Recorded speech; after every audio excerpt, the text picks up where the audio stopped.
Viral అంటే వారం రోజులు ఉండి వెళ్ళిపోద్ది అనుకున్నాను, కానీ సంవత్సరం అయినా తగ్గలేదు దీని క్రేజ్.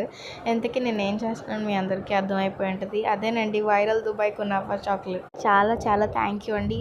కామెంట్ చేసింది చాలా తక్కువ మంది అయినా రిపీటెడ్ కామెంట్స్ చేస్తున్నారు. This video is especially particularly for them.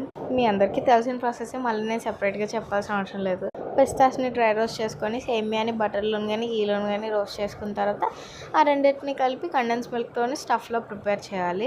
ఈలోపు నా దగ్గర చాక్లెట్ మౌల్డ్ లేదని అమూల్ బటర్ దాంట్లోనే వేసాను. మీ దగ్గర ఉంటే అందులో వేసుకోండి చాక్లెట్ మెల్ట్ చేసుకొని. సో అదంతా ఒకసారి ట్యాప్ చేసుకున్న తర్వాత మనం ప్రిపేర్ చేసిన ఈ పిస్తాచు ఫిల్ని అందులోని స్టఫ్ చేసేసి మళ్ళీ దాని మీద చాక్లెట్ ఇంకో లేయర్ దాన్ని స్టఫ్ చేసేసి ఒక 10-20 మినిట్స్, ఎంత గట్టిగా చూసుకున్నా 45 మినిట్స్ ఫ్రిడ్జ్లో పెట్టేశారంటే సూపర్గా ఉంటుంది.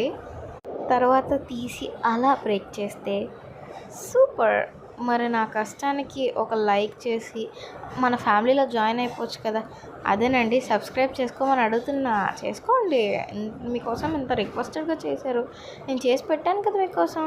నా కోసం ఒక చిన్న సబ్స్క్రైబ్ బటన్ నొక్కలేరు, లైక్ బటన్ నొక్కలేరు. Bye bye.